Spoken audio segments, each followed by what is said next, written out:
There was a deadly virus that killed millions of people. We have been in quarantine for 7 months by now, which means I haven't been outside in over 7 months. I miss going outside, but I'd rather be alive. There was this deadly disease carried by bugs that if they bite or stung you, then there's a chance that you can catch the disease and then die. It was deadly for everybody, old and young.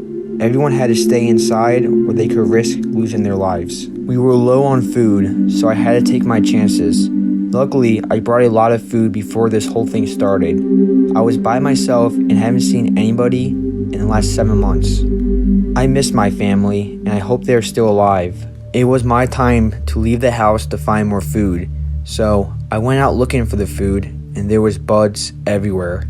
I had this bodysuit on with a mask so I could try to stay protective. I searched some houses, and there was nothing. All the food I found was rotten, and there was nobody anywhere. I went around my neighborhood searching, and there was still nobody. I took my car and started driving, and still I didn't see a single person. Over some time, I realized that there was just me left. I don't know what to do because I felt so lonely and I still couldn't find any food. I couldn't keep living like this, so I knew what I had to do. So I did it. I took off my mask and a bug bit me. I felt dizzy at first, then I fainted. At least now I can be with my family. We still have hope for him. He's our son. We need to go back down there and save him. But sir, if we do that, then we're basically risking the whole human life existence. It's worth it. Let's go back and get him. He's the only hope we have left. But sir, there's no coming back. But okay, we'll do it. Let's just hope those bugs aren't alive anymore.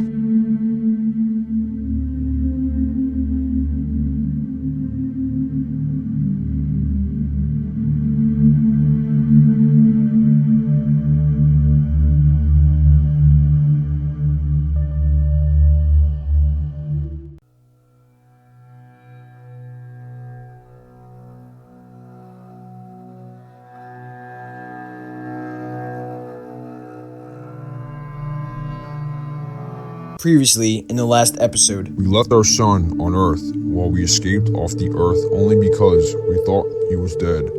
But when we got word that he could still possibly be the last human alive on Earth, we knew that we had to risk losing everything to come back and get him, even if that means he's alive. When will we be there? We just arrived, sir. Still no sign of your son. I know he has to be here somewhere.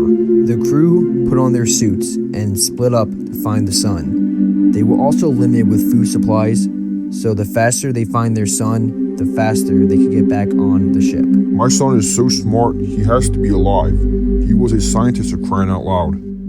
Sir, I found your son. Bad news. I don't think he's alive. I don't care. Bring him back to the ship. He could still be alive. Sir, I'm sorry, but there's no chance of that. See? Your son, he's been bitten. I don't care. Bring him back to the ship now. Wait, sir, your son, he's breathing. That's good news, scientist. Let's get him back to the ship to do an experiment on him. Sir, the ship is still 2 miles away, and I only have 7 minutes left of air. Then, I will need to take off the mask. It's either the scientist's life who can do an experiment on the son to figure out a possibly cure, or the life of their only son. This is the hardest decision a father has to make. The father decides, leave the son and come back to the ship ASAP to get a new mask. The scientist didn't want to give up on the son and knew there was still hope for him. So, he picked up the son and continued his journey to the ship.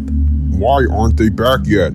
Then all of a sudden, the scientist is with the son in his hands, and the scientist falls down. The dad runs and grabs the son and the scientist, but he realizes that they both are too heavy to grab at the same time, so he grabs the son instead of the scientist. He comes back for the scientist and realizes that the scientist had passed away. There goes their hope in finding a cure. The dad is in the ship crying with his son. All of a sudden, the son wakes up. He's alive, says the father. The son grabs something out of his pocket and tells his dad that this is the cure. The dad grabs the potion and drinks it immediately as the son is filled with joy because he has just discovered the vaccine to the bugs virus. His eyes start to widen as he realizes that he just gave his dad the wrong medicine. The medicine he gave his dad was the medicine he was supposed to take when he was trying to kill himself to see his parents, and he accidentally took the potion for the cure. He was supposed to give his dad that medicine, but gave his dad the wrong one. And if you're asking why wasn't he trying to take that medicine before in the last episode, it's because he thought his family was dead and he didn't see a point in living all by himself. As he watches his dad choke, then die right in front of him, he knows what he has to do.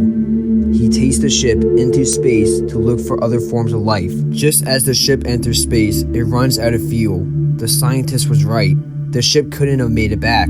The son is now trapped in the middle of space. It's about 5 years later, and the son is still in the ship with his dad.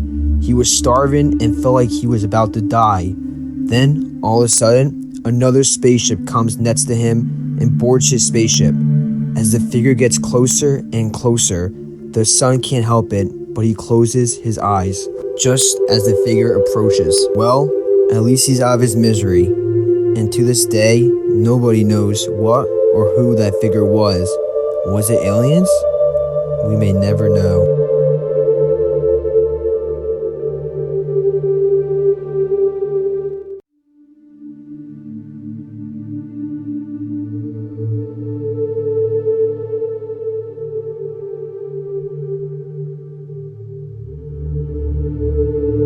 While the rest of the world were dealing with the coronavirus, and everyone was trying to keep their distance of at least 2 meters, my small village, which was in the middle of nowhere, had a very different type of virus. My small village, which was in the middle of nowhere, had a different type of a virus, and the only way to keep this other virus out was to keep as close to each other as possible.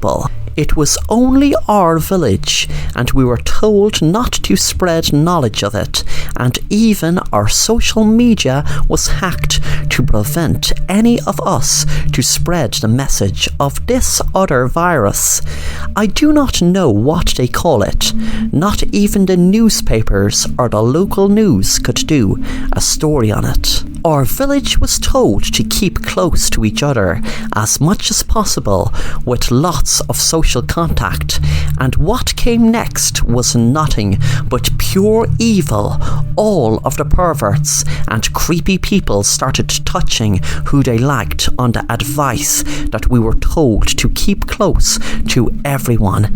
The closer the better, our village was told. The things that went on were disgusting, and females, males and children were all touched up and groped inappropriately. It was all allowed, as this was the only way to kill or slow down this other virus that only my village had unfortunately caught. Like I said, it wasn't so long when sick, perverted individuals started taking advantage of this other virus. No police official could do anything, and while the rest of the world were dealing with the coronavirus and keeping distances between themselves, we had to get physically closer to each other. Sure, there was some healthy close contact, like small village festivals, small village parties and barbecues, but it was the horrid individuals who used this to prey on their victims. It was dangerous times for us all. Those who tried to spread the news of this other virus, which you needed to have close contact to eradicate it, was always deleted by some other shadowy organization. The world was dealing with one virus, and that was enough. Everyone tried to stick with their loved ones and close friends. Hardly anyone was walking alone or going out late at night. There were stories of people going out late at night, all on their own, and a stranger starts hugging them on the reason that closeness was needed to combat this other virus. Then one day my daughter came home and was frightened to the high heavens as multiple perverts touched her up, and I was furious, but it was allowed due to this other virus. The virus has still not gone, and I would rather have this coronavirus come to us instead of what we have got. Social distancing is much better than social closeness. What a horrid virus this is, and we are given no explanation why this other virus requires closeness, and no explanation onto how it destroys it. I started hugging my daughter, and she told me I could let go, but I didn't want to let go. She then started complaining that I was being too tight, but I kept on giving the reason that we all need to be close right now. My daughter is struggling to get out of my hug. It's just me and her.